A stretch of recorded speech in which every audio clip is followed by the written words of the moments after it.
ce sera possible. Voilà, donc comme je l'ai dit, le module 2 parle de la publication d'articles, pourquoi on le fait et comment est-ce que ça se passe. Et il y a deux buts principaux. C'est de présenter les raisons pour lesquelles on publie un article. On en a un peu parlé lors de la dernière session, mais on reviendra dessus. Et également, c'est faire connaître les différentes étapes par lesquelles on passe pour publier un article scientifique. Une fois qu'on l'a rédigé, ben, par où on commence, à quoi est-ce qu'on s'attend dans la suite, et ainsi de suite, et ce, jusqu'à la fin du processus. Donc, c'est vraiment ça l'objectif, le but de cette session. Et on va voir en 4 points. D'abord, un rappel de la dernière session. Je crois que dans le rappel, vous allez retrouver les réponses aux petits quiz qu'on a fait. Ensuite, on va décrire les bonnes raisons pour publier un article. Ensuite, on verra quels sont les prérequis, qu'est-ce qu'il faut à l'avance et un peu un rappel sur l'historique, sur le contexte global de la publication d'articles. Et on va terminer donc par les différentes étapes de la publication d'un article. Voilà. Donc, comme un rappel de la session passée, on a épilogué, je crois, longuement sur ce que ce n'est pas la publication ou ce que ce n'est pas la recherche scientifique, en voyant que ce n'est pas une question de formalité pour valider un diplôme universitaire ou pour réussir un grade à l'université. Non, c'est pas ça la recherche. Et vous pouvez comprendre aisément que c'est pas pour ça qu'on publie un article aussi. Également, on a vu que c'est pas une question d'improvisation ou d'éléments basés sur sa simple logique. Donc, il n'est pas question de voir simplement, voilà, il me semble logique que telle chose peut être utile et d'en faire une recherche ou un article, non. Ce n'est pas non plus simplement un avis d'expert. C'est pas parce que vous avez beaucoup d'expérience dans un domaine que forcément, ça veut dire que vous faites de la recherche ou que vous êtes, ce que vous dites à la valeur d'un travail de recherche. Ce n'est pas non plus une question d'inventer des choses. Voilà. Mais on a vu que c'est une approche, c'est un processus qui est systématique, donc avec une série d'étapes bien définies et qui permet de résoudre un problème ou d'apporter une nouvelle connaissance. C'est ça, en fait, l'idée derrière le concept de la recherche scientifique et qui se fait en 5 ou 6 étapes. Donc, il y a d'abord une observation qu'on peut faire autour de soi dans son travail de chaque jour. De cette observation, on va ressortir une question de recherche de laquelle on peut formuler ou pas des hypothèses, mais tout du moins, on a une question qui se pose. Et puis, il faut absolument que dans le processus, il y ait des données qui sont collectées et qui sont analysées. S'il n'y a pas de collecte d'analyse des données, ben, on ne peut pas parler de recherche. Et enfin, on doit avoir une conclusion donc, qui est rendue publique pour que cette conclusion puisse être utile par d'autres personnes qui vont probablement se poser les mêmes questions. Et là, on a vu que la recherche scientifique, on en parle parce que c'est ça le socle principal de la publication d'articles. Voilà. Et c'est pour ça que pour ceux qui participent à ce séminaire, pour tous ceux qui suivent cette formation, il faut bien avoir à l'esprit le fait que nous travaillons pour rendre public des données qui sont issues d'un travail de recherche scientifique. C'est vraiment ça, ce pourquoi on est là. Et on verra davantage dans la suite pourquoi est-ce que c'est important de rendre public ces données-là. Voilà. Et on a vu que le but de la recherche, donc, c'est d'informer les décisions qui sont prises à tous les niveaux de la chaîne. C'est vraiment une question d'informer les décisions. Et concernant le domaine humanitaire particulièrement, voilà, l'idée, c'est qu'on puisse avoir davantage de données, davantage d'éléments qui peuvent servir de socle aux différentes décisions qui sont prises à tous les niveaux dans le domaine de l'humanitaire. Voilà. Donc, c'est ça qu'on a vu la dernière fois. Et maintenant, raison de publication. Pourquoi est-ce qu'on publie un article?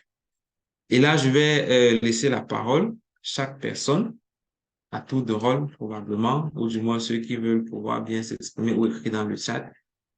Si on vous demandait aujourd'hui, pourquoi est-ce que vous voulez publier un article scientifique? Quelle serait votre réponse?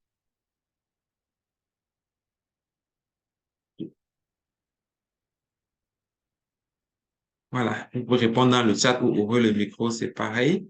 Voilà, je vois une réponse là pour faire connaître son travail. Mhm. Oui, Stéphanie peut parler aussi.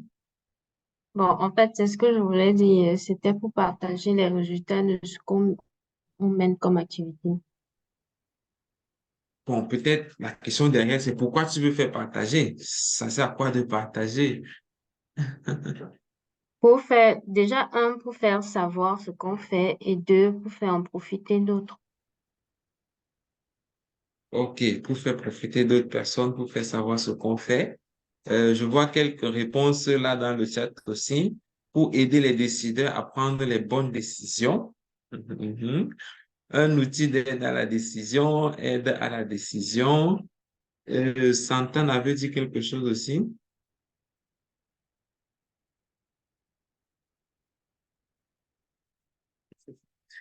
OK, une autre réponse qui me fait un peu sourire pour confirmer son expertise dans le domaine. Voilà, afin que l'on sache qu'il a existé un tel et qui fut expert dans cette question-là.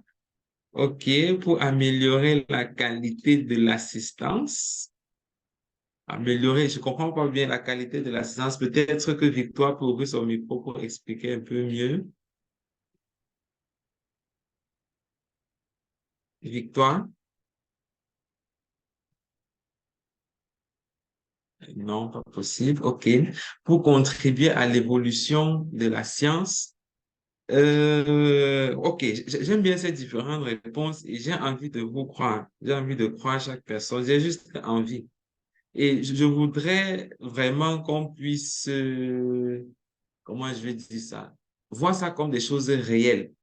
Peut-être qu'on le dit sans réaliser, mais publier un article, je vais revenir là-dessus, mais je voudrais que les raisons qu'on donne soient véritablement celles qui peuvent nous motiver, effectivement. Voilà. Pour faire les résultats d'une thématique ou d'un problème abordé, pour laisser une trace sur la Terre. OK, laisser une trace sur la Terre. Voilà. Ah oui, améliorer la qualité de l'assistance humanitaire qu'on apporte aux personnes vulnérables. OK. Et peut-être je vais poser la question dans l'autre sens parce que je vois que les raisons qui viennent le plus, c'est aider à la décision. Est-ce que quelqu'un a déjà utilisé un travail de recherche fait dans son environnement? Peut-être pour ceux qui sont au Cameroun, fait au Cameroun, ou pour ceux qui sont au Gabon, fait au Gabon. Est-ce que quelqu'un a déjà pris une décision sur la base d'un travail de recherche? Ou est-ce que quelqu'un connaît une décision qui a été prise sur la base d'un travail de recherche fait au Cameroun ou au Gabon ou dans un pays local en fait?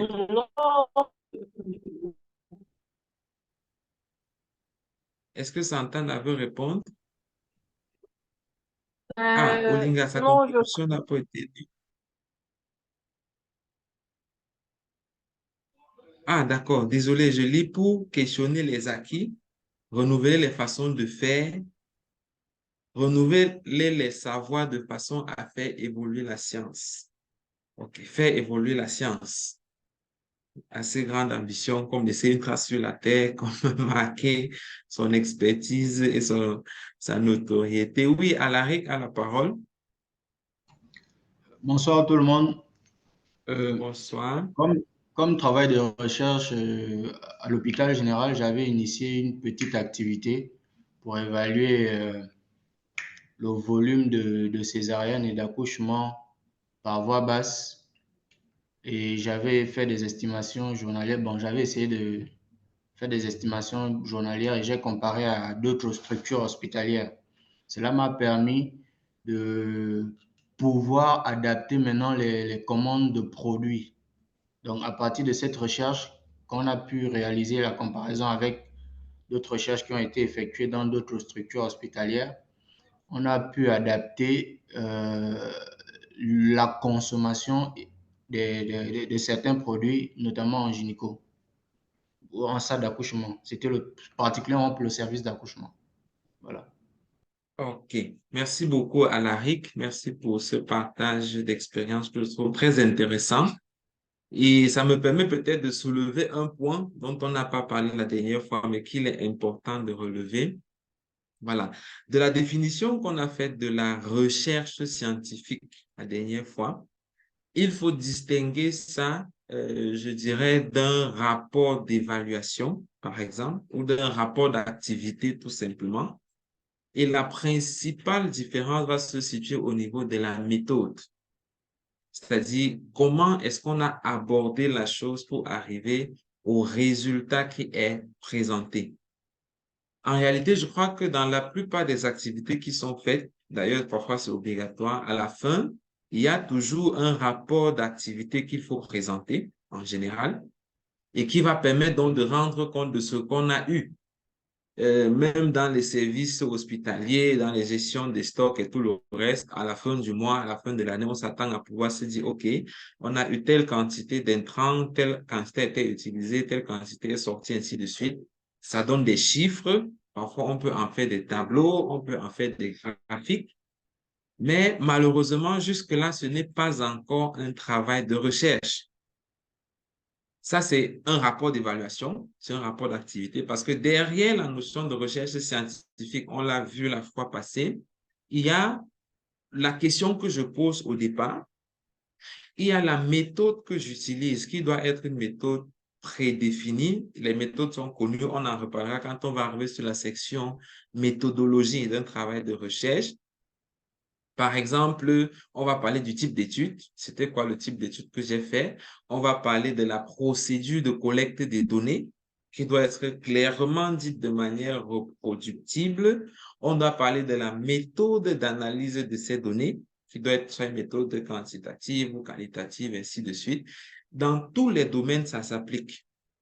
Domaine de la santé, gestion des ressources humaines, hygiène et qualité, domaine de la communication, relations internationales, tout ce qu'on peut avoir, on a le même principe qui est utilisé.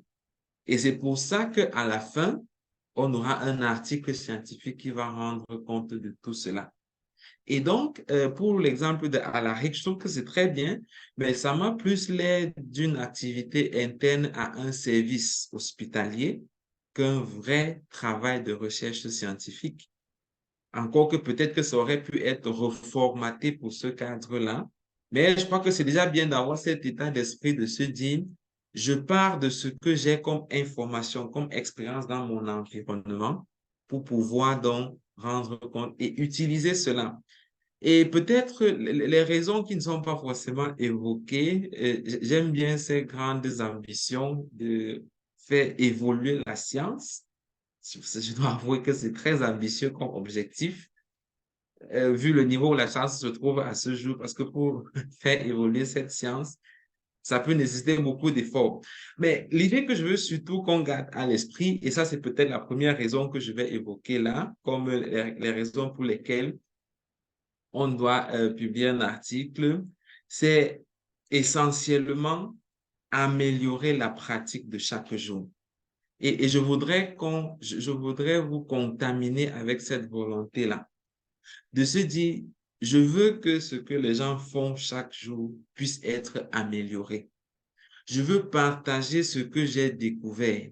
Je veux partager ce que j'ai trouvé. Je veux partager ce que j'ai observé autour de moi afin que les autres personnes qui font la même chose que moi puissent améliorer leur pratique. Le revers de la médaille de cette affaire ou de cette position, c'est que il faudrait déjà commencer soi-même par améliorer ses propres pratiques à partir de ce que les autres ont fait. Et ça, c'est vraiment une culture qu'il faut développer. C'est vraiment un mindset, un état d'esprit qu'il faut pouvoir avoir.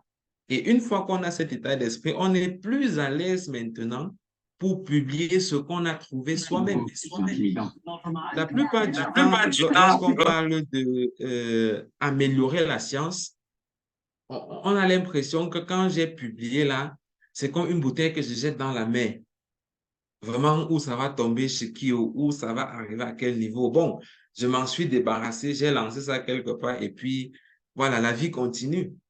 Alors qu'en réalité, l'objectif final, c'est que ce soit nous-mêmes les premiers utilisateurs de ce que nous publions, parce qu'en général, c'est d'autres personnes comme nous qui ont besoin de ça et qui vont utiliser ces publications en réalité. Donc, la principale raison ou la première raison devrait être de se dire, pas je veux avancer la science, parce que comme je dis, le niveau où la science se trouve actuellement, c'est pas facile de la faire avancer, science prise de manière globale. Mais l'objectif où on peut certainement atteindre lorsqu'on s'engage à publier un article, c'est améliorer les décisions, améliorer les pratiques que chacun fait dans son environnement. Et là, j'ai quelques petites illustrations. Et ça, on en a parlé la dernière fois, dans ce sens où les décisions que nous prenons chaque jour, et j'aime pas beaucoup l'expression aider les décideurs à prendre de meilleures décisions. Parce que là, encore une fois, on essaie de relancer la balle dans le camp des autres. Voilà, ce sont les décideurs qui décident, mais sinon, en réalité, nous, on applique seulement les décisions, ce qui en soi n'est pas vrai du tout, du tout. Parce que chaque personne dans son activité de chaque jour prend des décisions. Je prends le cas de ceux qui vont sur le terrain dans le domaine humanitaire où on est pour faire des interventions. Je peux vous garantir que pour chaque décision que vous prenez, il y a des études qui ont été faites, travail de recherche scientifique, j'entends, et qui ont des résultats qui peuvent vous aider à prendre une meilleure décision. Je prends vraiment un fait tout à fait banal.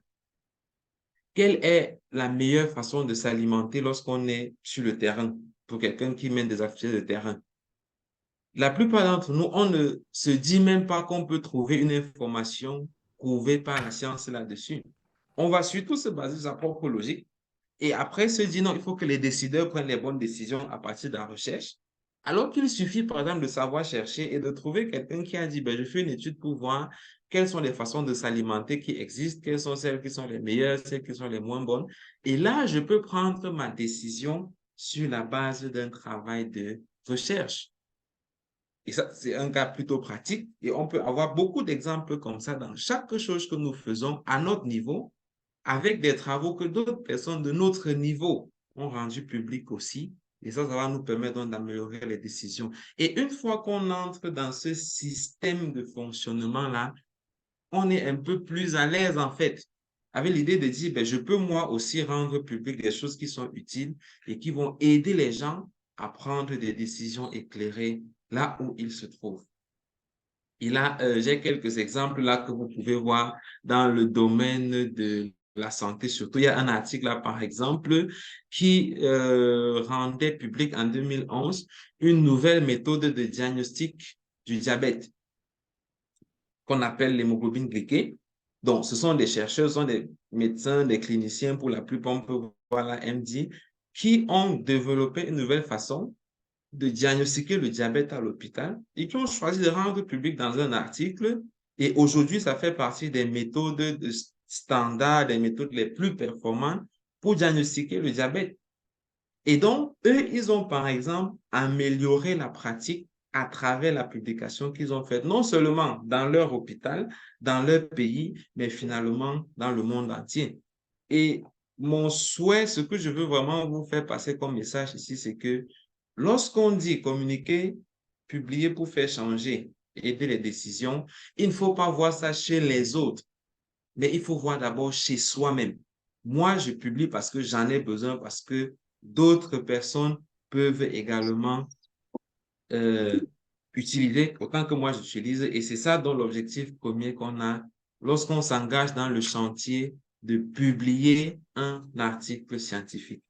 Voilà, je crois que les réponses étaient dans ce sens aussi, hein, mais je voulais juste apporter cette précision-là. L'autre raison qui n'est pas à négliger non plus, c'est pour des raisons professionnelles et académiques. Voilà, je crois que Dr. Emile a dit tout à l'heure, peut-être en rigolant, mais la crédibilité internationale ou même nationale autour de soi est parfois rattachée au nombre de publications. Par exemple, si je vous dis, j'ai un collègue avec qui j'ai fait la faculté, qui est auteur aujourd'hui de 120 articles publiés. Dès qu'on a dit ça à quelqu'un, l'image qui va venir en tête pour la plupart des personnes, c'est de se dire, mais voilà quand même un gars qui est un scientifique. 120 articles, mais c'est beaucoup. Spontanément, on n'a même pas besoin déjà de regarder parmi ces articles-là. Est-ce qu'on a même utilisé ces résultats? Donc, ça fait que la publication va contribuer à cela. Et d'ailleurs, il y a certains index, certains scores qui sont utilisés pour évaluer le niveau des scientifiques et qui sont basés essentiellement sur le nombre de publications et le nombre de citations que la personne a. Il y a ce qu'on appelle l'index H. Vous pouvez regarder ça sur Internet après. C'est un index qui mesure un peu comme la cote d'un scientifique et qui est basé essentiellement sur ses publications. Et donc, on comprend que, en principe, il n'existe pas de scientifique à proprement parler qui ne publie pas d'articles. On va se demander, mais tout ce qu'il fait dans son travail, qu'est-ce qu'il en fait en réalité? Également, les articles peuvent être utiles pour obtenir des bourses ou d'autres inscriptions dans certaines universités. Et parfois, ça va aider à progresser dans sa carrière. Personnellement, il y a des positions que j'ai pu avoir simplement à partir des articles que j'ai eu à publier. Et j'en connais d'autres collègues autour de moi qui ont eu des bourses pour aller fréquenter dans d'autres pays, acquérir d'autres compétences simplement à partir des articles qu'ils ont publiés dans certains journaux, dans un certain type de journal. Donc, en plus d'aider à améliorer les décisions, je peux vous garantir que le fait de publier un article peut vous rapporter beaucoup d'autres avantages, comme avoir des positions, avoir des inscriptions. Et si on regarde même au fond, pour ceux qui sont peut-être dans le même contexte que moi en Afrique, publier un article peut permettre de gagner de l'argent, les amis. Oui, oui, oui, ça, on ne le dit peut-être pas souvent assez. Bon, évidemment, pas directement. C'est pas du genre, tu as combien d'articles on fait fois 10 000 ou fois 20 000, non. Mais certainement, il y a des activités, il y a des travaux qu'on vous donnera, il y a des positions qu'on vous donnera simplement parce qu'on s'est rendu compte que vous avez publié des articles. Je crois aussi que même lorsqu'on veut recruter des personnes à certains postes, le fait d'avoir publié un article représente parfois l'élément qui va faire la différence entre deux ou trois candidats qui sont à la fin. Et ça, c'est pour davantage nous encourager en disant, c'est un effort qui vaut la peine, en fait. C'est un effort qui vaut la peine. Et peut-être pour ceux qui sont enseignants à l'université ou qui envisagent d'avoir une carrière d'enseignant, publier les articles permet de changer de grade académique. D'ailleurs, ça ne permet pas seulement, c'est même une obligation. Et j'ai souvent vu beaucoup d'enseignants se battre à gauche, à droite, pour essayer de publier un article parce que ça devient finalement une exigence académique. Et parfois, d'autres sont plutôt à l'aise parce que même quand ils n'étaient pas encore enseignants, ils ont été auteurs de plusieurs articles. Et ça, c'est quelque chose qui compte et qui est comme une motivation supplémentaire. Également, pour des raisons institutionnelles, l'organisation pour laquelle vous travaillez, sa renommée est améliorée par les publications que vous faites en général. Et si je prends le cadre du domaine humanitaire, il y a plusieurs organisations humanitaires et je peux vous garantir que plus une organisation a des publications, plus elle peut attirer des financements pour ses activités. Plus elle est connue, plus elle est cotée, plus elle est mieux classée parmi les autres organisations. Parce que évidemment que les organisations sont financées par des bailleurs qui ont de nombreuses autres sollicitations. Pour la même activité que la Croix-Rouge va vouloir mener, je crois qu'il y a d'autres organisations aussi qui vont vouloir mener. Et je crois que ceux qui sont souvent en première ligne peuvent dire à quel point c'est souvent difficile de mobiliser les fonds pour des activités qui sont pourtant utiles. Or, si vous arrivez à prouver par des publications que vous faites que ben, on a l'habitude de faire ce genre d'activité, voilà un article qu'on a fait sur tel, un autre qu'on a fait sur tel, un autre qu'on a fait sur tel, ça montre que votre institution mène des activités qui sont connues, qui sont rendues publiques et ça permet donc de classer à la hausse l'institution pour laquelle on travaille.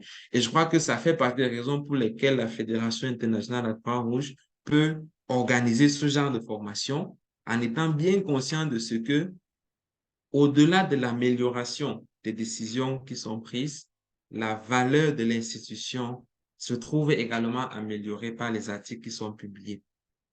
Autre raison pour laquelle on publie un article, c'est pour un développement intellectuel personnel. On aura le temps de passer au travers du processus de la rédaction et de la publication.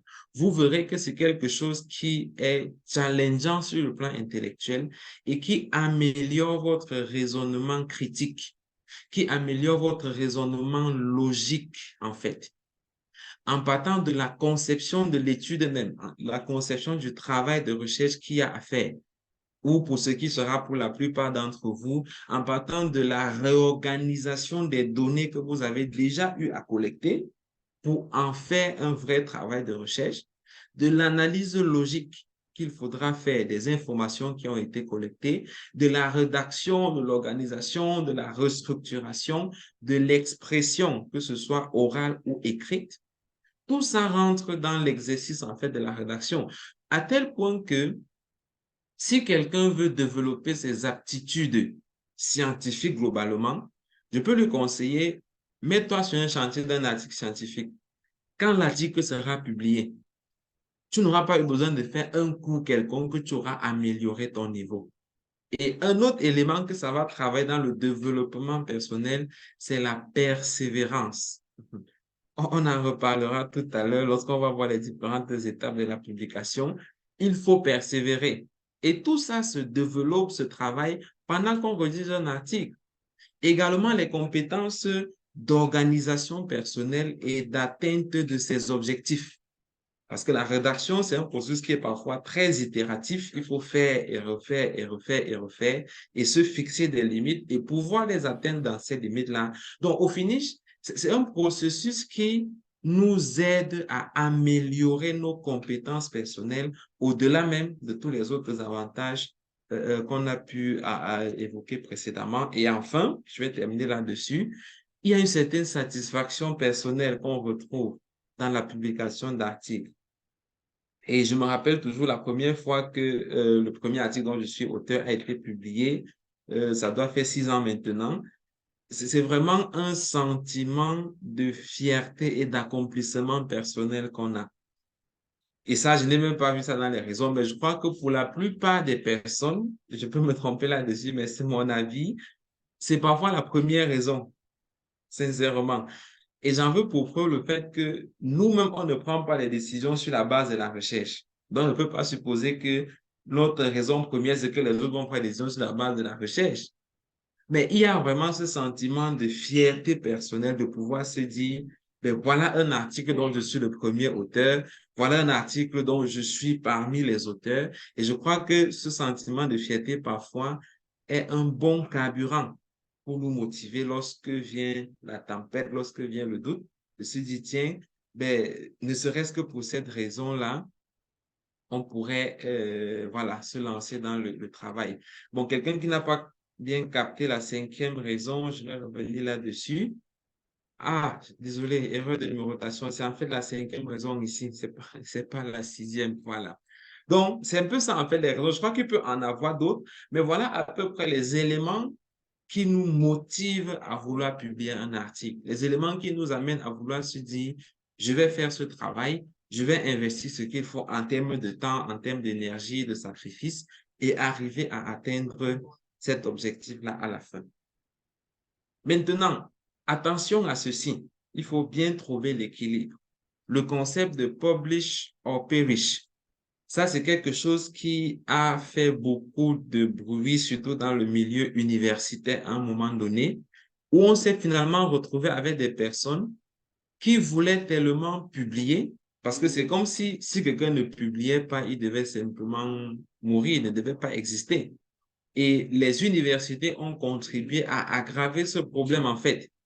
Parce que quand on dit, par exemple, que le classement de l'université dépend du nombre de publications qui viennent de cette université-là. Le danger derrière, c'est que les gens peuvent commencer à publier tout et n'importe quoi. C'est-à-dire, on peut finalement se retrouver, les articles risquent de venir comme les publications sur Facebook. C'est-à-dire quelqu'un qui va faire un petit truc, il en fait un article. quelqu'un qui va faire même un don à un hôpital, il a fait un article et on se retrouve en train de publier pour tout et n'importe quoi. Et ça, il faut vraiment l'éviter. La première raison qu'on a vue doit être le fondement.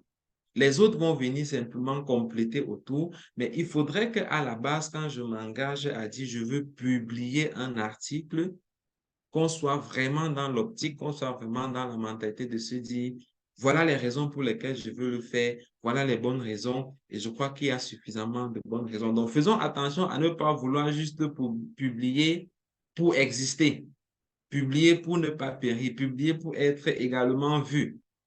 Non, je crois que le fait d'avoir une notoriété liée aux publications doit être un objectif secondaire, une conséquence même en réalité, et non pas une raison principale pour laquelle on s'engage dans la publication. Voilà. Donc voilà, citer quelques raisons pour lesquelles on doit publier un article. Et on va voir maintenant quelques prérequis, quelque chose qu'il faut connaître maintenant qu'on s'engage dans le domaine de la publication. Déjà, c'est quoi un journal scientifique? C'est une structure dont le but est de rendre publiques les informations dans le domaine médical pour les journaux médicaux ou de l'économie ou n'importe quel autre domaine de la science et de permettre la communication entre les scientifiques et le grand public. Donc, les scientifiques entre eux ou les scientifiques et le grand public. Donc, derrière la notion du journal scientifique, c'est vraiment une entité, c'est une structure et qui est là justement pour pouvoir rendre public les résultats des travaux de recherche que les scientifiques ont eu à mener, soit pour les autres scientifiques ou alors pour le grand public. Voilà, je vois une question qui revient là. Pouvez-vous bien expliquer cet aspect sur l'amalgame entre publish or perish? C'est important. Oui, voilà, je reviens peut-être dessus. Le concept de publish or perish, c'est un concept qui est né du fait que vu les avantages que la publication apporte, les personnes sont entrées dans une politique de soit je publie, soit je vais mourir. Bon, pas mourir physiquement, mais mourir en termes d'existence scientifique, d'existence académique. C'est comme publier à tout prix, n'est-ce pas? C'est comme publier à tout prix. Donc, on s'est rendu compte que les scientifiques, à un moment donné, ont laissé de côté les vraies raisons pour lesquelles on doit publier et se sont mis dans une logique de publish or perish. Et quand je dis attention à ceci, c'est que on court tout ce risque-là à un moment donné. À un moment donné, on est tenté de publier pour exister. Parce que si on ne publie pas, on va périr. Et c'est ça qu'il faut éviter, en fait. On n'a pas besoin d'en arriver là. Parce que lorsqu'on arrive à ce niveau où on se dit, il faut que je publie à tout prix un article scientifique, on risque de publier ce qui ne vaut pas la peine d'être publié. On risque de publier des choses qui ne sont pas vraies. Et on a vu ça, par exemple, avec la COVID. Je vous ai parlé la dernière fois d'un article qui a été retiré simplement parce que le travail n'avait pas été fait comme ça devait être fait. C'est des gens qui publient parce que, voilà, je veux publier une grosse revue sur une question d'actualité comme la COVID. Je veux exister, je veux avoir cette notoriété-là. Et c'est ça qui n'est pas bien, c'est ça qu'il faut éviter. Parce qu'on se retrouve au finish donc, avec des conséquences qui ne sont pas bonnes, avec des conséquences qui sont plutôt néfastes pour la science. Donc, autant la publication a des avantages, peut augmenter la notoriété, peut améliorer le niveau d'une institution, autant il faudrait quand même garder à l'esprit le fait que l'idée principale pour laquelle on publie, c'est aider à améliorer les décisions pour nous-mêmes, pour ceux qui sont autour de nous et peut-être pour d'autres personnes qui ont des décisions à prendre ailleurs. Voilà. Euh, Alain Guy Aubian a la main levée. Oui, Alain, vas-y. Donc, si je comprends bien, Guy, l'une des premières choses est l'identification du besoin dans l'environnement. En fait, quand le besoin n'est pas clair, ça ne vaut la peine d'entrer dans l'exercice, quoi. Oui, en effet. Peut-être on ne va pas dire d'emblée identifier le besoin parce que contrairement à ce qui paraît, j'ai envie de dire, il y a le besoin partout. Surtout dans le domaine humanitaire. On verra lors de la prochaine session, la recherche dans le domaine humanitaire. Vous verrez qu'il y a le besoin pratiquement partout. Donc, rassurez-vous, ce ne sera pas un exercice compliqué. Ce d'autant plus qu'on a dit que ça commence par des faits qu'on a observés. En général, ce qui a été utile pour vous, ce qui a résolu un besoin pour vous, il y a certainement d'autres personnes qui ont le même besoin, d'autres personnes qui seront intéressées à connaître ce que vous avez trouvé pour améliorer leurs décisions eux-mêmes. Donc, effectivement, ça part d'un besoin, mais il ne faut pas que ça crée la crainte de certaines personnes. Ben là, il faut maintenant chercher un besoin. Il y en a partout, il y en a partout autour de vous. Il faut juste avoir ce mindset, cette attitude-là à l'esprit. Voilà, donc c'est ça. Donc, je disais, un journal scientifique, c'est un journal qui va être là, en fait, pour rapporter les faits scientifiques, pour rapporter les résultats des travaux de recherche en général. Et là, vous avez quelques exemples, British Medical Journal, Pan-African Medical Journal, International Journal of Pediatrics. Il y a d'autres dans les différents domaines que vous pourrez voir chacun dans son domaine, que ce soit en chimie ou en économie, ainsi de suite. Et là, il faut bien noter que c'est différent d'un journal économique, par exemple, ou d'un journal comme Cameroun Tribune, par exemple. Cameroun Tribune n'est pas un journal scientifique. C'est pour ça que les articles de Cameroun Tribune ne sont pas des articles scientifiques. Le Jour, par exemple, ce n'est pas un journal scientifique. Donc, l'idée derrière, vraiment, je te dis, il y a certaines structures, il y a certaines entités qui sont vraiment mises sur pied, dont le rôle est de dire, nous, on veut rendre public ce qui a été trouvé à partir des travaux de recherche, c'est-à-dire à partir des travaux qui ont suivi une certaine méthodologie et qu'on peut rapporter de manière fidèle, de manière claire. Et ce qu'on appelle un éditeur, et souvent il y a une petite confusion là-dessus, ou en anglais publisher, c'est une structure dont le rôle est de mettre en forme, donc de faire la mise en forme d'un manuscrit dont il n'est pas l'auteur et d'assurer la publication en fait. Voilà. Donc, l'idée derrière la notion de l'éditeur, c'est que une fois que j'ai rédigé, le journal est là comme le nom de domaine ou comme l'entité qui publie. Maintenant, l'éditeur, c'est comme la personne morale dont la charge est de dire, je reçois ce que les gens envoient, je traite, je vérifie que c'est correct, j'assure la publication, j'assure la promotion pour que ça puisse être utilisé par le domaine scientifique. On a quelques exemples là. Il y a Hindawi qui est un éditeur, il y a Elsevier qui est l'un des plus gros éditeurs de la plupart des journaux scientifiques de renom et il peut en avoir bien d'autres encore. Oui, je vois Technospark qui a levé la main. Vas-y. Oui, bonjour, c'est Médard. Comme je suis actuellement la formation sur le téléphone, D'accord, allons-y, euh, Médard. oui, j'ai entendu dire dans les explications sur le journal scientifique que un journal économique n'est pas une publication scientifique. Donc, je comprends pas trop bien, puisque moi-même étant économiste et je pense qu'il y a plusieurs économistes qui ont été promulgués à cause de leur publication dans des journaux et autres. Pourquoi ou bien comment expliquez-vous que les journaux économiques ne sont pas des publications scientifiques? Merci. Voilà, merci. Je crois que c'est un mistake dans la façon de m'exprimer. Je mettrais ça dans l'autre sens. Il y a des journaux scientifiques en économie.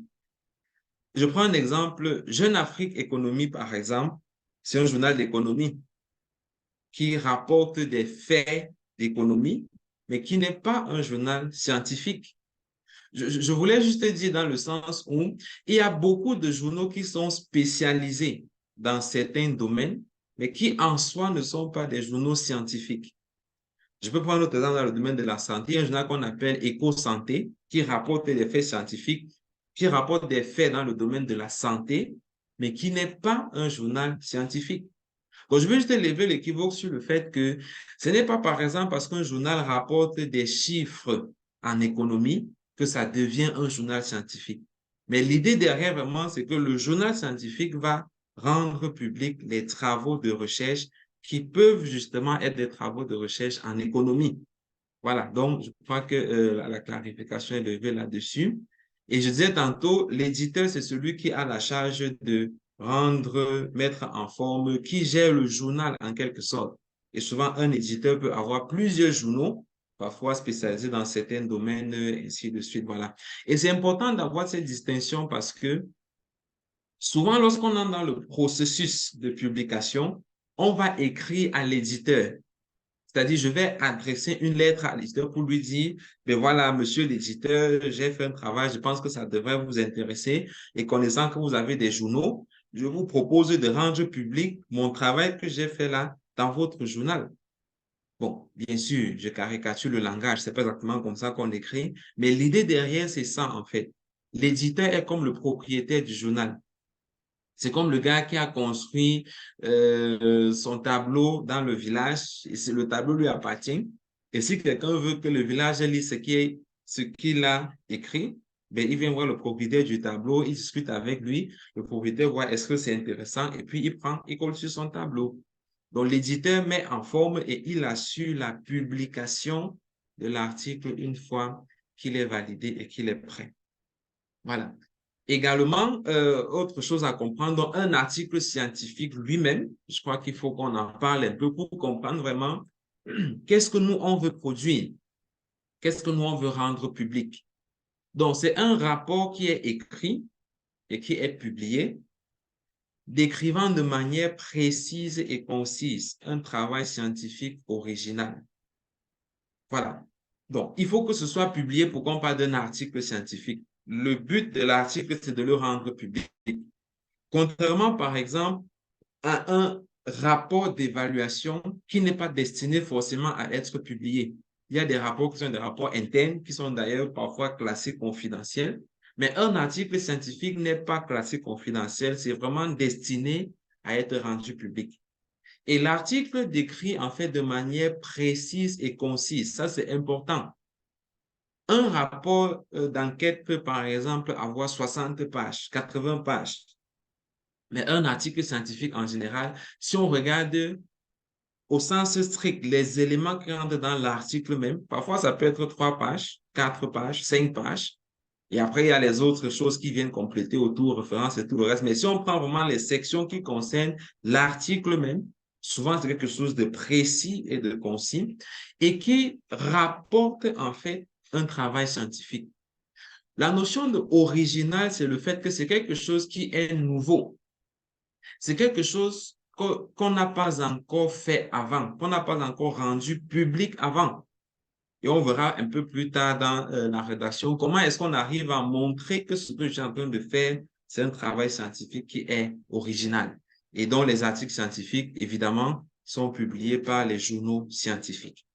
Et lorsqu'on parle d'écrire un travail scientifique, qu'est-ce qu'on rapporte concrètement dans un article scientifique? C'est premièrement le contexte dans lequel le travail a été fait.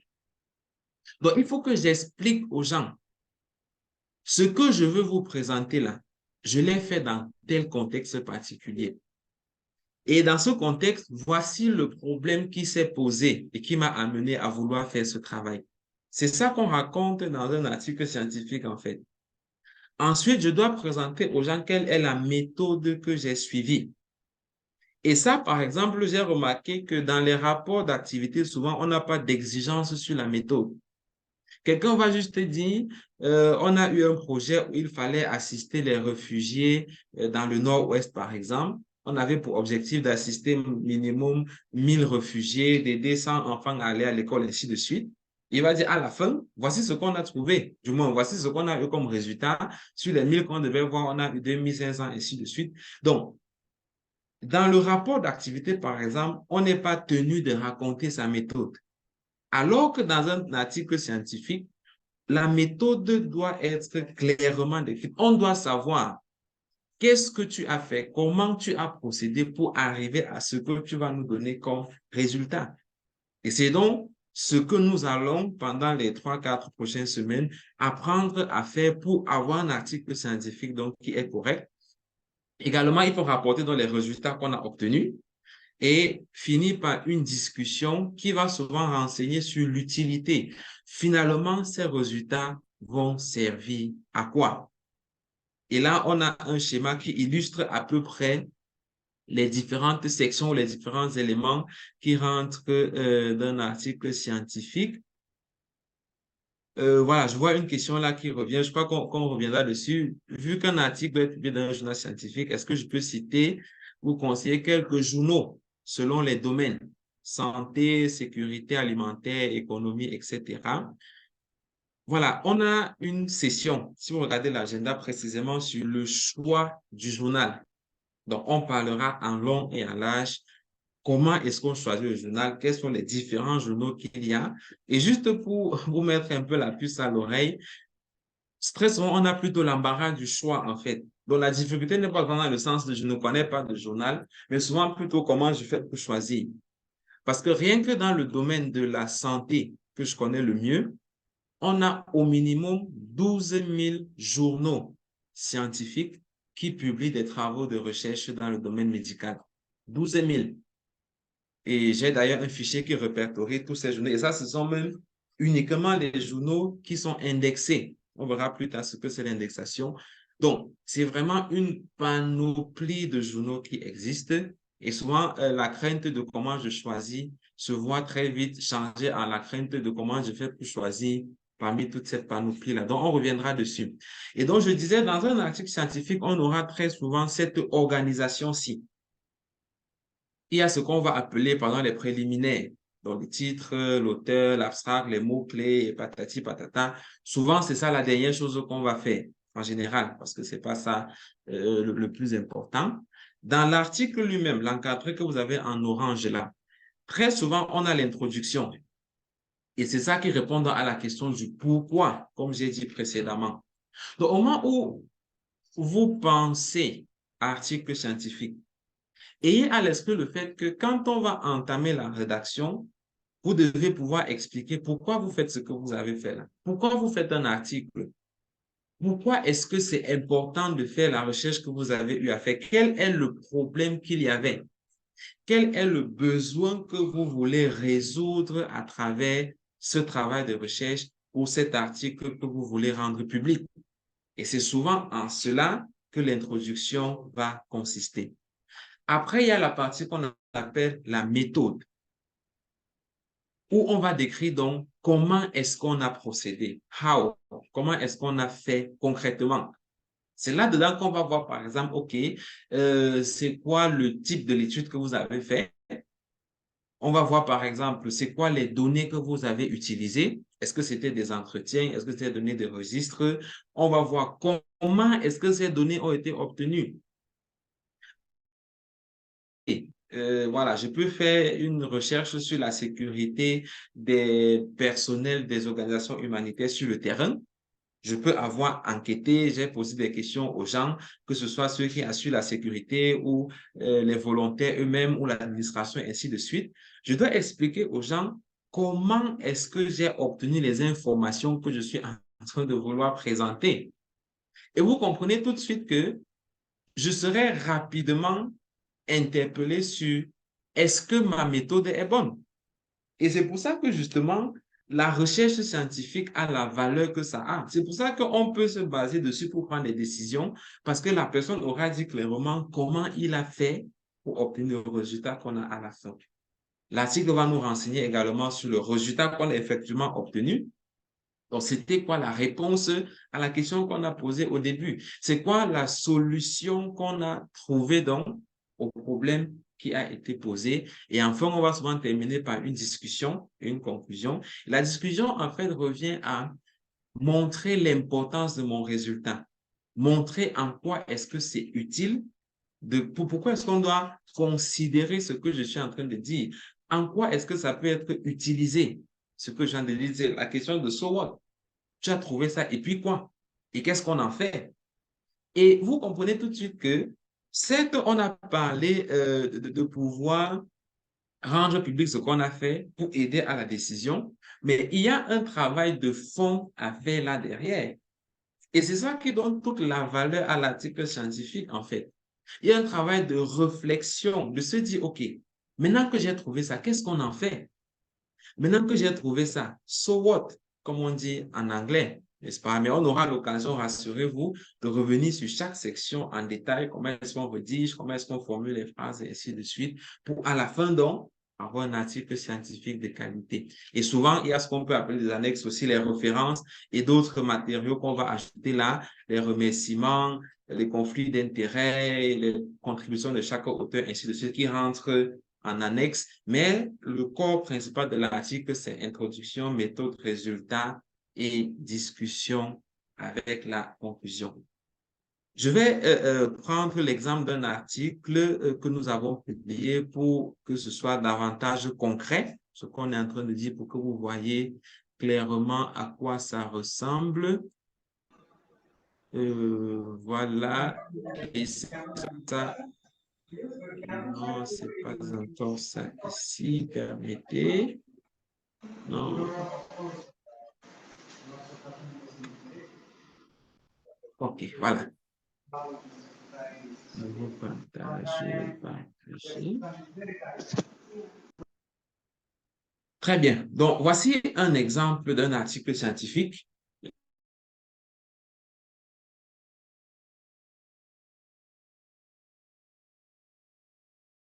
Clair de ce vers quoi on veut arriver en réalité. Vous allez voir, par exemple là, annales de cardiologie et d'angiologie. L'éditeur, c'est ça qu'on a ici, Elsevier. Donc ça, c'est le propriétaire de ce journal. C'est lui qui est en charge de mettre en forme, de publier. C'est avec lui qu'on discute pour que ce que nous avons écrit soit publié.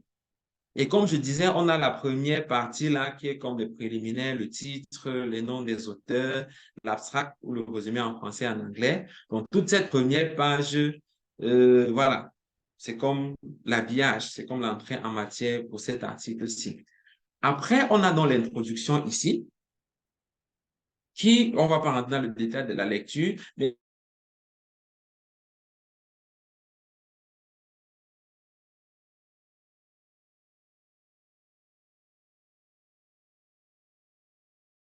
qu'on a utilisé.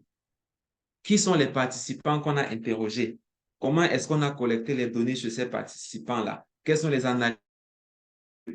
Quelles sont les considérations éthiques qu'il y a eu? On parlera de la question d'éthique plus tard aussi.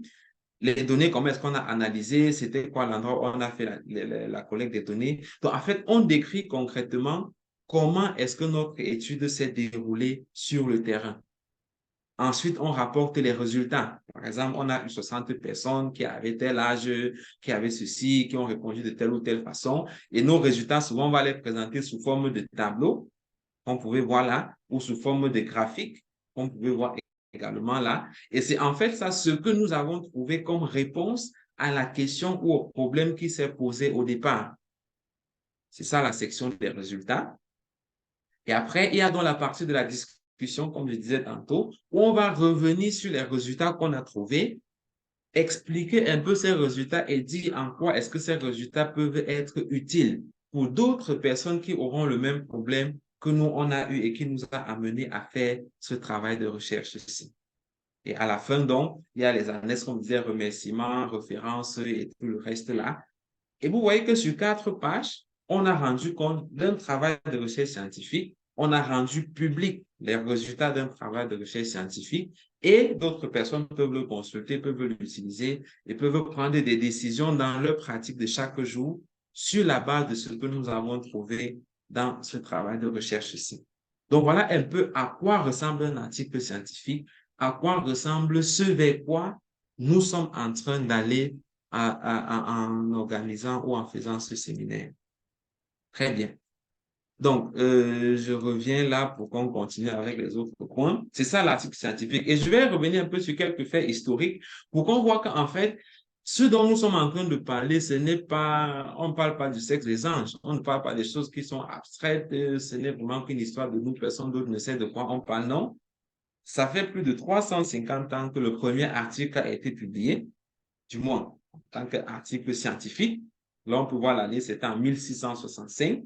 Donc, ça date vraiment que les gens, comme vous et moi, s'intéressent à rendre public les travaux de recherche scientifique qui sont faits. Et également, tenez-vous tranquille, chaque année, il y a plus de 2 500 000 publications d'articles scientifiques. 2 500 000, ce qui revient à une moyenne journalière de 6 800, dont environ 15 publications par minute. Ça va peut-être faire 30 ou 40 minutes que nous parlons là. Donc, dites-vous qu'en termes de publications scientifiques, ça c'est tout domaine confondu. Il y a peut-être déjà 100 articles qui ont été publiés depuis que nous on a commencé cette discussion que nous sommes en train de faire. Donc, pour vous dire que c'est quelque chose qui est, en principe, ça fait partie de la vie de ceux qui mènent un travail qui peut avoir un lien avec la science, quel que soit le domaine de la science où on est. Sciences sociales, sciences humaines, biologie, statistiques, toutes les sciences qu'on peut avoir. C'est quelque chose qui est dans l'habitude des scientifiques. Et comme on va le voir malheureusement, nous avons, comme dans la plupart des autres domaines, l'art d'être un peu en arrière, et c'est un euphémisme d'ailleurs. Pourtant, c'est des choses qui se font au quotidien, un peu de partout. Donc ça, c'est vraiment juste pour attirer notre attention sur le fait que un article comme celui que j'ai présenté là, ou comme on est en train d'expliquer depuis le début là, ça doit être monnaie courante pour nous. Ça doit être là pour aider les personnes. Rendre public doit être quelque chose de facile. Ça ne devrait pas être une histoire où on passe des années et des années sans l'avoir fait. Et ça, c'est une petite illustration en termes de nombre de chercheurs qu'on a. Et comme je disais tantôt, la région Afrique, et peut-être plus précisément Afrique centrale et un peu Afrique de l'Ouest, a l'air d'être un peu lésée. On peut voir là le gradient de couleur, le blanc, c'est là où on a moins de 300 chercheurs par million d'habitants, malheureusement.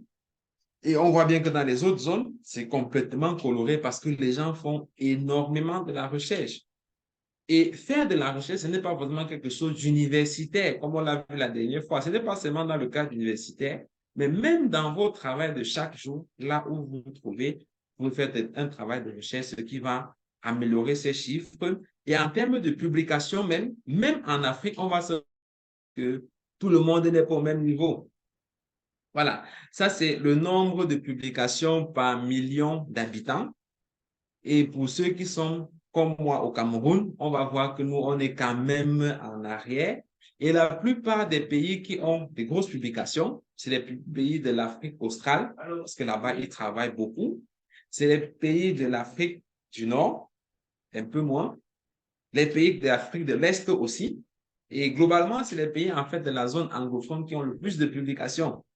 Mais les pays de la zone francophone dans laquelle vous et moi, on se trouve, ont très peu de publications, malheureusement. Et ça, c'est quelque chose que nous devons travailler à corriger.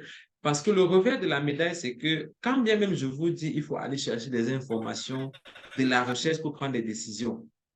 Mais vous pouvez aller chercher, vous ne trouvez pas.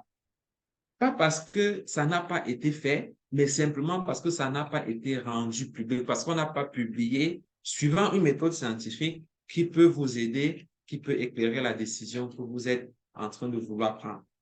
Alors, donc ça, c'est important à savoir. Et un message clair. Je veux dire, en somme, ce que je veux que vous reteniez, vraiment, globalement. Qu'est-ce qu'il faut pour publier un article? Il faut un message clair, issu d'un travail scientifique bien conduit, tout simplement. Si vous avez une information qui est claire et pertinente et qui est le fruit d'un travail de recherche scientifique, alors je peux vous garantir, vous avez de quoi faire une publication d'article. C'est largement suffisant. On n'a pas besoin de plus que ça. Et je suis convaincu que chaque personne qui est connectée à cette formation, qui suit cette formation, a beaucoup de messages. Peut-être qu'il faut clarifier, on pourra clarifier avec l'exercice. Mais chaque personne a beaucoup de messages issus d'un travail scientifique, même si ça n'a pas été conçu comme tel au début. Donc, en réalité, vous avez entre vos mains des choses qui peuvent être utiles pour que le travail que vous faites soit meilleur et pour que le travail que d'autres personnes font dans le même domaine soit meilleur également. Mais pour y arriver, il faudrait prendre la peine de rendre public ce travail-là, de le rédiger, de le publier. Et je crois que c'est pour ça qu'on est là. Et vous verrez qu'il suffit de savoir le faire. Après, quand on arrive à le faire, ça devient quelque chose de suffisamment facile. Et voilà, on peut prendre l'habitude. Je l'ai d'ailleurs dit la dernière fois. En général, Moi, en 8 heures de temps, je peux rédiger un article. Donc, dès que j'ai un message clair, un travail scientifique, je peux m'asseoir dessus, je rédige et je rends public tout simplement. Et le challenge, c'est que chaque personne puisse le faire et qu'on ait davantage de publications dans notre domaine, voilà, qui vont être utiles. Et on va terminer donc en voyant les différentes étapes de la publication d'un article. Par où on commence? C'est quoi le processus dans lequel on va passer pour arriver à la fin avec son nom parmi les auteurs d'un article qui est présent dans un journal. Et il y a cette image aussi que j'aime bien, qui illustre à suffisance l'étape ou le parcours qu'il y a dans la publication d'un article. Au bout, ici, on a vous et moi. Parfois, on a fini même de rédiger ce qu'on pense est notre article. On a ça en main. Mais avant d'arriver à l'étape où vous allez voir ça, publié dans un journal comme ce que je vous ai montré là, souvent, on a le sentiment qu'il y a des gars qui nous attendent en route, qui avec une épée, qui avait une hache, qui avait une carabine, qui avait une scie à moteur, on veut en finir avec vous. Et ces différents obstacles, en fait, c'est quoi? Ça commence d'abord par la peur que nous avons nous-mêmes. C'est-à-dire que le frein que nous avons nous dit que mais il faut que je commence, mais est-ce que je vais m'arriver? Est-ce que je vais même pouvoir m'en sortir? Est-ce que je vais finalement arriver à accepter ce qu'il y a au bout là? À côté de ça, on a la difficulté à savoir même comment est-ce qu'on rédige. Après, on a les challenges comme le choix du journal, savoir où est-ce que je vais publier dans la panoplie de journaux qu'il y a devant moi. Sans compter qu'il y a ce qu'on appelle des journaux prédateurs. Ça, on en parlera dans le choix du journal. C'est-à-dire qu'il y a même des personnes qui sont là simplement pour vous escroquer. Ils n'ont aucune qualité, aucune compétence pour publier un article, pour vous escroquer de l'argent et après, rien n'est publié ou du moins c'est publié dans un endroit où aucun scientifique ne va chercher de l'information. Après, même quand vous avez trouvé le bon journal et que vous avez soumis votre article, votre papier, comme on a l'habitude d'appeler dans ce jargon, il y a des personnes qui vont relire votre travail. Parfois, qui vont rejeter, tout simplement, ben, on n'est pas intéressé par ça, allez voir ailleurs si d'autres personnes sont intéressées. Et ou parfois vont complètement modifier ce que vous avez eu à faire. Il faut changer telle chose, va changer telle chose, telle autre chose. Ou parfois, c'est même des gens qui eux-mêmes ne comprennent pas ce que vous êtes en train de vouloir faire. Et qui parfois vont même dénaturer ce que vous êtes en train de vouloir rendre public. Il y a tous ces on va dire quoi, tous ces obstacles, tous ces challenges qui vont se présenter à vous dans le processus de la publication. Et je le dis d'entrée de jeu pour qu'on se rende bien compte que c'est vrai, je le dis, c'est facile. Je le dis, on peut apprendre à le faire, on peut le faire aisément, mais il faut être conscient de ce qu'il y a également des difficultés et des challenges qui vont se présenter et il faut être préparé à affronter ces difficultés et ces challenges-là. Parce que sur la route de la publication, avant d'arriver sur papier accepté, je peux vous garantir, on aura pas mal d'obstacles sur le chemin. Et donc, voici en fait une illustration de la route en question. La route qui va nous permettre d'arriver à l'article lui-même. Donc là, je parle de l'étape où on a fini de rédiger, c'est-à-dire l'étape à laquelle tout le monde devra au moins être arrivé quand on va finir avec cette formation. On a son article en main. En général, il faut commencer par vérifier soi-même et faire relire par d'autres personnes autour de soi. Ça, c'est très important et on aura l'occasion d'en reparler encore pour être sûr au moins que les différents éléments qu'on pouvait corriger à mon niveau sont effectivement corrigés. Donc, c'est souvent ça la première étape ici. Et une fois que vous envoyez, quasiment tous les journaux aujourd'hui ont des systèmes de soumission en ligne. Donc, c'est des sites Internet où vous allez vous dire, OK, je veux soumettre un article dans le journal d'un éditeur. Souvent, il y a des champs qu'il faut remplir, mettez les noms des auteurs, renseigner l'abstract, rassurez-nous que c'est vous qui avez fait ce travail, ainsi de suite. Une fois qu'eux, ils reçoivent, ils ont ce qu'ils appellent la vérification interne. Donc, c'est comme s'il y a une secrétaire, il y a une dame là qui est assise dans un bureau et quand le mail arrive, elle n'a aucune connaissance dans votre domaine. En général, elle n'est même pas scientifique, rien à voir. Tout ce qu'elle va faire, c'est vérifier que votre article respecte les recommandations du journal scientifique dont on parle. Donc, par exemple, le journal peut dire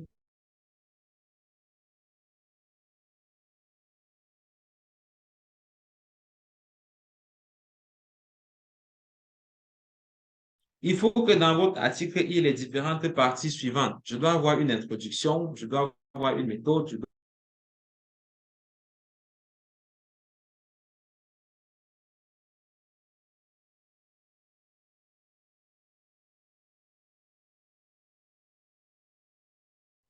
Parfois, on va rejeter à ce niveau-ci même. Donc, vous avez envoyé votre article, vous soumettez, ils vous font le mail pour dire on a bien reçu votre article, on va vérifier les éléments internes.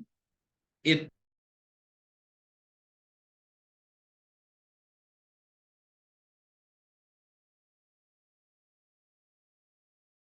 on dit souvent, quand vous allez déposer votre dossier d'emploi, demande de recrutement quelque part, il y a des dossiers que la secrétaire prend elle-même et met à la poubelle. Donc, ce n'est même pas la peine que ça continue le processus. Mais ça, on doit pouvoir éviter ça. Donc, il faut être conscient que quand vous soumettez, première étape, il y a une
Voilà. Désolé, j'ai eu quelques petits soucis avec la connexion là. Je crois que maintenant ça va aller.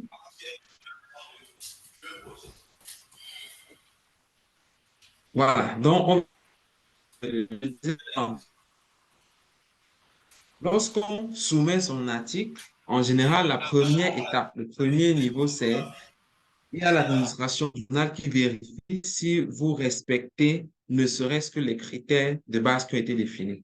Si ça, c'est pas bon, on met votre journal de côté, votre article de côté, quelle que soit la pertinence. Une fois que ça traverse cette première étape, le journal va l'envoyer à d'autres personnes comme vous et moi, surtout qui sont du domaine, afin qu'ils puissent relire l'article pour dire s'il y a des choses à modifier, des choses à retoucher, ainsi de suite. Et j'étais en train de dire, moi-même, j'ai déjà participé plusieurs fois à revoir des articles d'autres personnes, des journaux qui ne me connaissent pas, mais juste parce que j'ai eu à publier des articles dans un domaine, ils me contactent et disent, tiens, par exemple, j'ai travaillé sur euh, la filariose, par exemple, la loise, comme on l'appelle.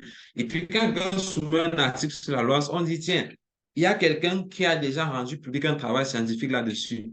Donc, on va lui envoyer pour qu'il relise, pour nous dire si ça vaut la peine ou pas de rendre public. Parce que dites-vous bien que l'éditeur, donc celui qui est le propriétaire du journal, n'a pas la compétence dans tous les domaines et ce n'est même pas possible. Quelqu'un ne peut pas tout connaître.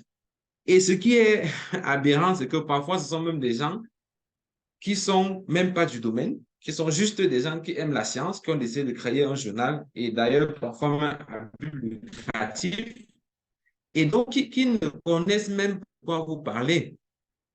Si vous soumettez un article, par exemple, dans le domaine de l'humanitaire, peut-être la gestion de l'eau dans un camp de réfugiés, ben, on va soumettre l'article à quelqu'un qui a déjà eu à publier des travaux de recherche dans ce domaine-là. Et on va lui dire, ben, prends, tu lis, tu nous dis premièrement, est-ce que ça vaut la peine d'être publié ou pas? Et si ça vaut la peine d'être publié, est-ce que ça doit être publié en l'état ou est-ce qu'il y a des modifications à faire avant la publication? Et donc, souvent, le journal va envoyer à plusieurs reviewers ou lecteurs, comme on les appelle. En général, au moins ceux deux. Et il y a des articles que nous avons publiés. On a eu jusqu'à, je crois, c'était 8 relecteurs. Donc, l'éditeur a envoyé à 8 personnes qui ont relu, chacun donne son avis. Non, le type d'étude n'est pas correct. Non, ce que tu dis ici n'a pas l'air d'être vrai, ainsi de suite. Donc, les relecteurs vont revoir et l'éditeur va juste renvoyer à l'auteur les commentaires qui ont été faits avec la décision que ce relecteur a dit. Ils ont dit c'est à publier, mais sous réserve des modifications. On envoie à l'auteur, il faut changer ce qu'ils ont. L'étape suivante, donc, et c'est à ce niveau qu'on est ici. Si je reviens sur là. Donc, après qu'ils voyaient la décision à l'auteur, en général, on va lui donner un délai modifié ce qui a été demandé comme modification et resoumettre la version modifiée. Et souvent, c'est un délai qui est de 3 jours, mais parfois, ça peut s'étendre à 1 semaine, mais maximum 2 semaines que vous avez pour faire les modifications qui ont été demandées afin de pouvoir renvoyer. Et bien entendu, la décision ici peut être négative. Il vous dit, ben, écoutez, moi, je ne suis pas intéressé par votre article. Les relecteurs ont vu, ils ont estimé que la méthode n'est pas suffisamment consistante. Ce que vous avez fait n'est pas digne que les gens puissent s'appuyer dessus pour prendre des décisions dans leur vie. Par conséquent, article refusé tout simplement. Mais parfois, ils vont vous dire, on accepte vous avez des modifications et c'est là donc que le processus va continuer. Et il faut faire les modifications demandées, les appliquer et resoumettre donc au journal. Et en général, ils vont renvoyer votre article corrigé au même relecteur pour qu'il confirme qu'effectivement les modifications ont été faites ou alors que des clarifications ont été apportées aux différentes questions qu'on a soulevées. Parce que parfois, ce que le revue demande, c'est quelque chose qui n'est pas cohérent, vous avez un avis différent, il faut savoir répondre. Et ça, on aura des sessions dessus aussi vers la fin, justement, sur l'étape après la soumission. Comment est-ce qu'on répond aux relecteurs? Comment est-ce qu'on adresse chaque type de questions qu'ils vont nous envoyer, de manière à ce qu'on puisse garantir le fait que quand l'éditeur va renvoyer au relecteur en question, c'est ça l'étape, on renvoie au relecteur. Ça va encore prendre parfois moins de temps quand même, parce que c'est un article qu'il a déjà revu avant. Et c'est quand le relecteur valide, OK, c'est bon, je crois que c'est correct maintenant. Là, on a l'acceptation primaire ou préliminaire, comme on peut appeler. Donc, une fois que tout est bon, le journal, l'éditeur va se charger maintenant de mettre votre journal dans le format qui correspond à ses standards. C'est là qu'il va mettre le document avec son logo, avec la mise en forme qui lui correspond, va redisposer. Peut-être je reviens un peu sur l'article que j'ai partagé tout à l'heure pour mieux illustrer ce que je dis. Donc, ce que nous, on a envoyé au journal, ce n'était pas de cette façon. C'était un document Word avec uniquement des éléments là à l'intérieur. C'est quand tout est validé, quand les relecteurs ont reconfirmé que c'est bon, l'auteur a appliqué les modifications qu'on a demandées, que l'éditeur met maintenant en forme. Donc, il met son logo, il remet les titres, il met les petits encadrés, il remet les différentes sections, il met les différentes colonnes. Donc, c'est à ce moment qu'il va faire l'édition finale de votre article et va vous renvoyer dans l'article pour validation. C'est ce qu'on appelle couramment dans le jargon proofreading. Donc, pour que vous relisiez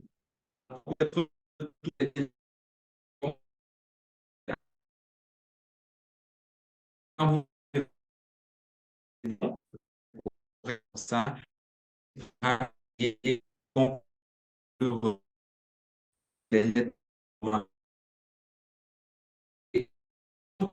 c'est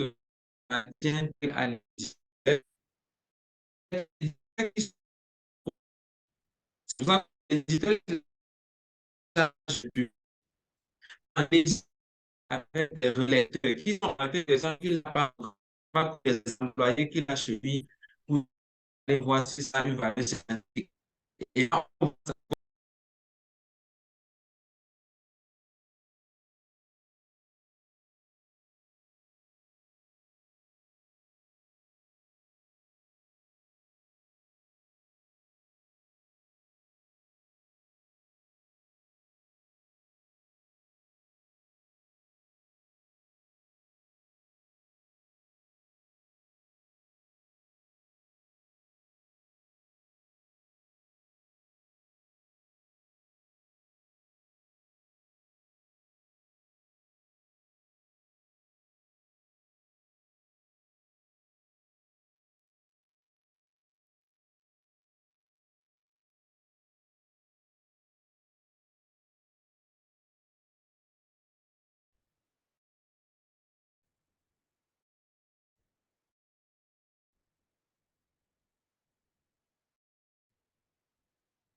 voilà, c'est l'état du résumé.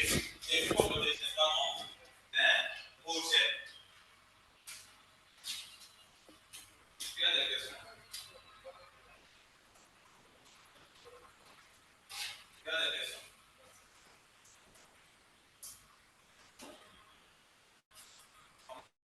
On a vu dans on passe sur les chiffres, on a les chiffres, on va en venir là-dessus. C'est l'état futur des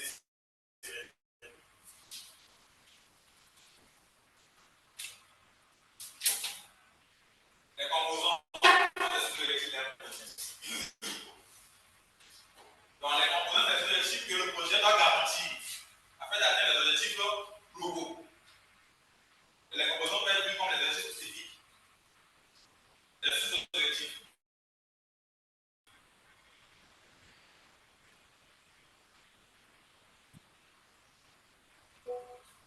Donc, on a un impact d'effet, c'est-à-dire que la différence impact, la distinction entre les effets et l'impact est assez subtil, c'est-à-dire une question de degré.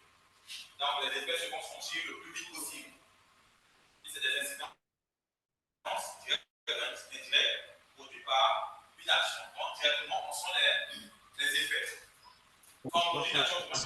Cette fois-ci, ce sont bonnes qu'on pourra tranquillement achever. Donc, j'ai vu quelques questions circuler. La première, c'était est-ce que c'est l'éditeur qui s'occupe de tout ça? La réponse est oui. C'est ça le rôle de l'éditeur, de recevoir les parce qu'on peut trouver des personnes pour lire, envoyer quelques personnes pour lire, recevoir, envoyer à l'auteur pour qu'il s'arrange de l'appliquer les différents.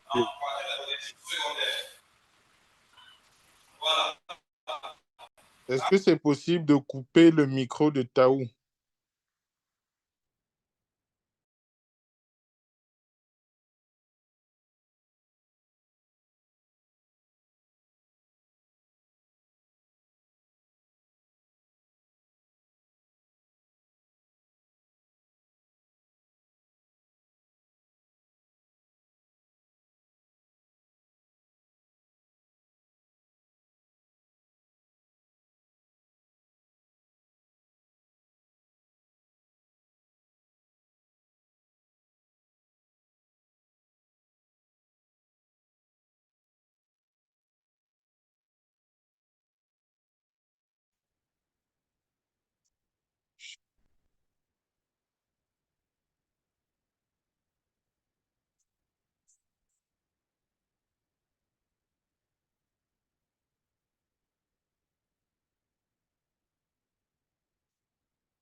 OK, voilà. Donc, je disais tantôt, c'est l'éditeur qui a la charge d'assurer tout ce processus, du moins le suivi de tout ce processus, de recevoir, vérifier la qualité, trouver des relecteurs, leur envoyer, renvoyer chez l'auteur pour qu'il apporte des corrections, des modifications, renvoyer chez les relecteurs pour qu'ils relisent à nouveau, qu'ils confirment que les modifications ont effectivement été appliquées. Et à partir de là, maintenant, renvoyer à l'auteur la version finale pour qu'il valide et que l'article puisse être publié.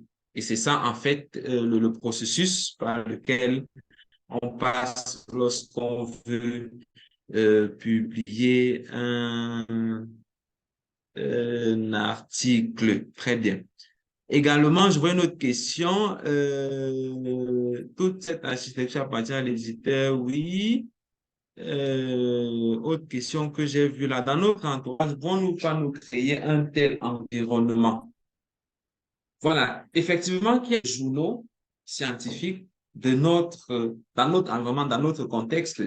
J'ai pris là l'exemple du journal dans le domaine de la santé, Pan-African Medical Journal, qui en fait est un journal créé par un Camerounais issu de la faculté de médecine de Yaoundé. C'est vrai que la base du journal, je crois, c'est à Nairobi, au Kenya, mais c'est dans notre environnement et son challenge, c'est de publier des articles locaux. La faculté de médecine de Yaoundé a un journal, la faculté de médecine de Douala a un journal, et je suis convaincu qu'il y a des universités, Yaoundé 1, peut-être soit qui ont des journaux. Je connais une maison d'édition, je crois que c'est le manche d'un enseignant de l'université Yaoundé 2, qui publie des articles, donc qui est éditeur d'un journal. L'Université catholique d'Afrique centrale a un journal également dans lequel les articles sont publiés. Donc, en fait, dans notre environnement, il y a quand même ces éléments, même si la valeur ou la rigueur dans ces journaux n'est pas la même que celle qu'on va retrouver dans d'autres journaux plus internationaux, et même l'utilité qu'on a après ou la facilité à trouver ce qui est publié dans ces journaux n'est pas la même que pour les autres journaux qui sont à l'étranger ou qui sont internationaux, mais ça existe dans notre environnement et il faut le savoir. Voilà. Donc, c'est ça, en fait, les différentes étapes par lesquelles on va passer lorsqu'on s'engage à publier un article scientifique. Et vous comprenez donc tout de suite qu'il y a d'abord l'étape de la rédaction qui en soi est un travail. Et ensuite, quand on a fini de rédiger, il y a le parcours de combattant de la publication. Et tenez-vous tranquille, ça ne se passe pas toujours aussi de manière linéaire que j'ai expliqué là. Juste pour que vous compreniez l'illustration, l'article que j'ai rédigé de ma thèse de médecine, je crois que je l'ai soumis à 3 journaux. Donc, le premier a rejeté, le deuxième a rejeté, c'est le troisième qui a accepté de publier.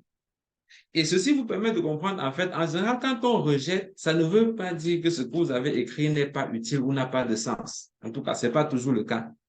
Parfois, c'est simplement que celui à qui on a donné de relire n'a pas compris de quoi vous étiez en train de parler. Et donc, il y a des rejets qui peuvent être faits simplement parce que ce n'est pas la bonne personne qui a lu ce qui avait été partagé. Et c'est pour ça qu'il faut keep trying, réessayer, continuer de réessayer. On n'a pas accepté ici, je renvoie là-bas, on n'a pas accepté là-bas, je renvoie. C'est à partir du moment où je suis convaincu que j'ai un message clair, issu d'un travail scientifique bien mené, alors il y a forcément quelqu'un qui a envie de publier ce que j'ai à dire. Et parfois, ce n'est pas publié aussi simplement parce que le journal est spécialisé dans autre chose que ce que je suis en train de soumettre.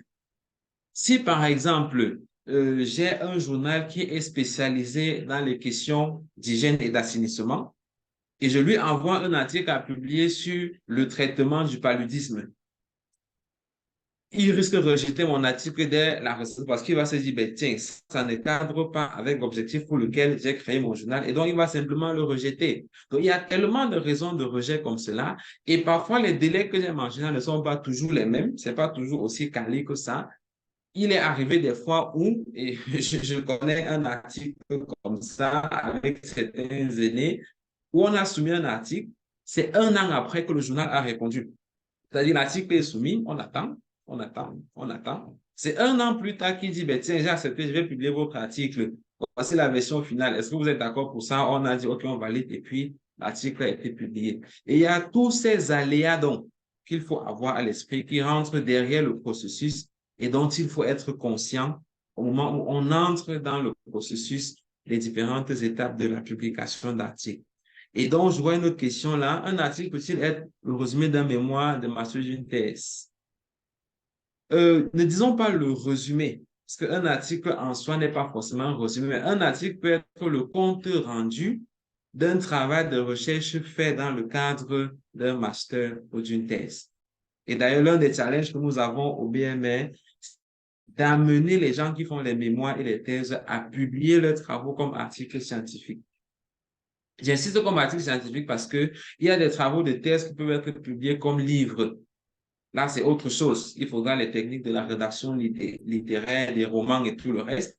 Il y a des articles, des travaux de mémoire qui peuvent être publiés simplement sous forme de texte de mémoire. Il y a un site comme Mémoire Online, par exemple, où tu mets ton mémoire dessus, c'est en ligne. Mais ça, c'est pas un article scientifique. Donc, on peut partir d'un travail de recherche fait dans le cadre d'un mémoire ou d'une thèse et en rédiger un article donc, qui va être publié.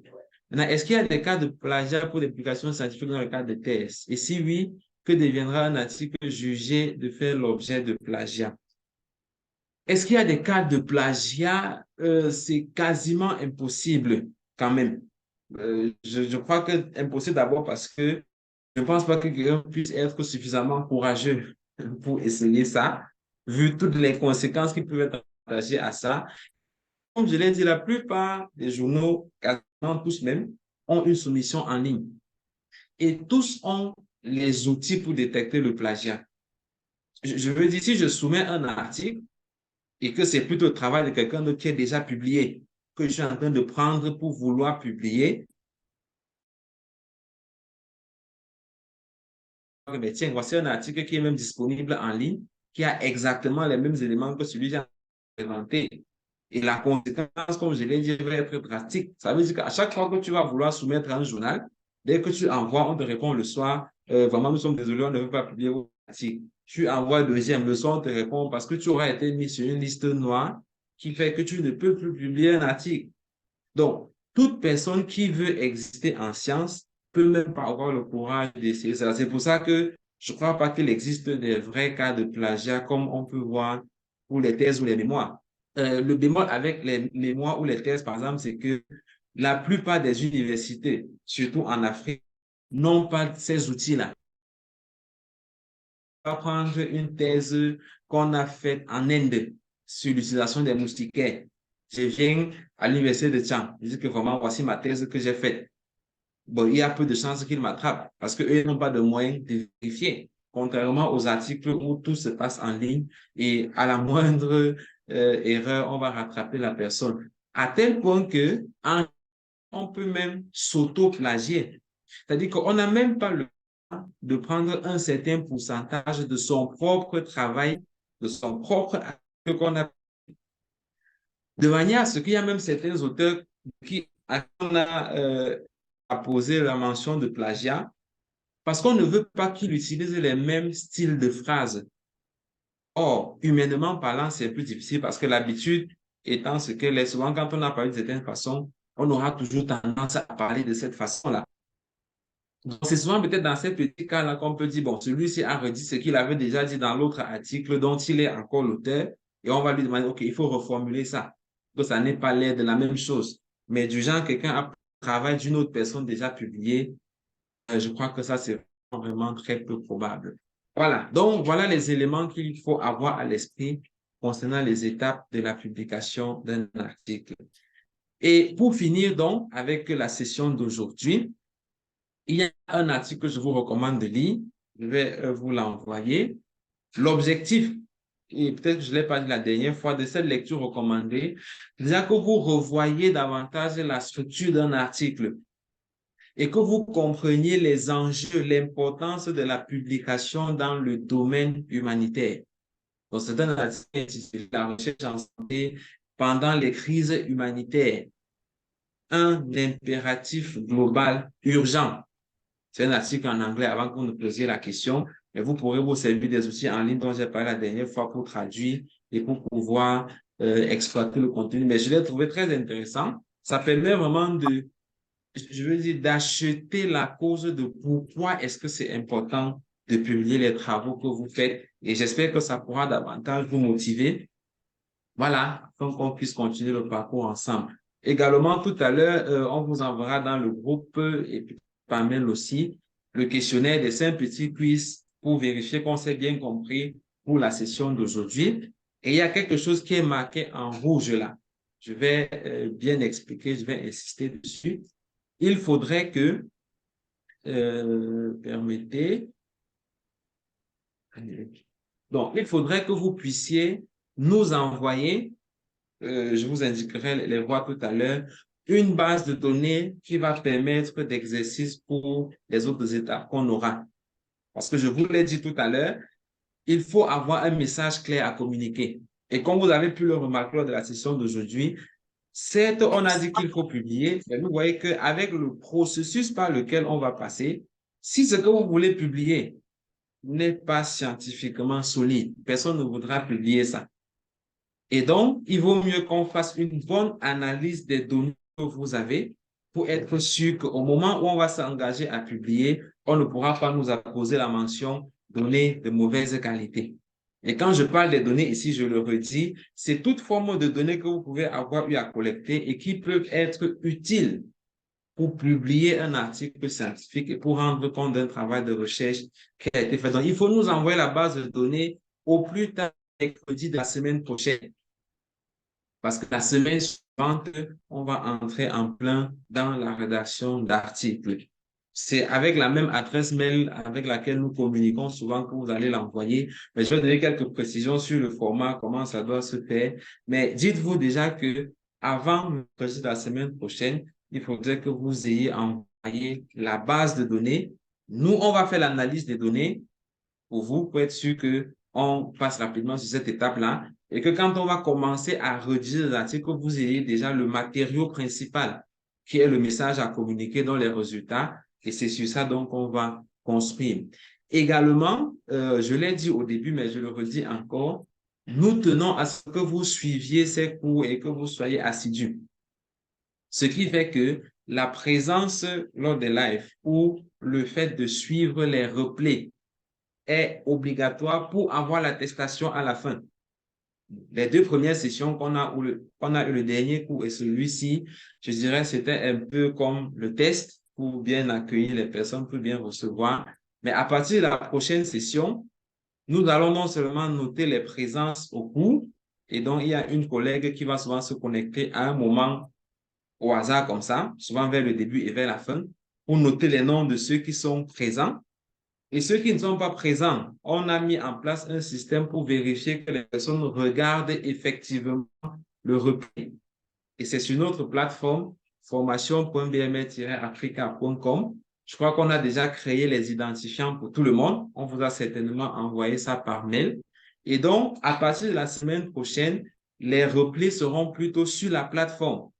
Je vous indiquerai comment avoir accès, mais ce ne sera plus le lien envoyé dans le groupe, mais plutôt sur la plateforme, que nous puissions avoir un suivi sur qui a regardé, qui n'a pas regardé, par rapport à ceux qui étaient présents au groupe qui n'étaient pas présents, pour pouvoir faire un rapport fidèle à la fin en disant telle personne a suivi et n'a pas suivi telle personne a suivi telle, n'a pas suivi telle, et pouvoir être sûr que, effectivement, on a un résultat de qualité. Voilà, c'est ça la communication spéciale que je voulais faire. Et le groupe WhatsApp est là. Si vous avez des questions, vous posez, on va clarifier, on va bien expliquer pour être sûr que nous fonctionnons ensemble. Voilà. Et donc, sur ce, on va arrêter la session d'aujourd'hui, du moins la présentation. Et je vais donc vous laisser la parole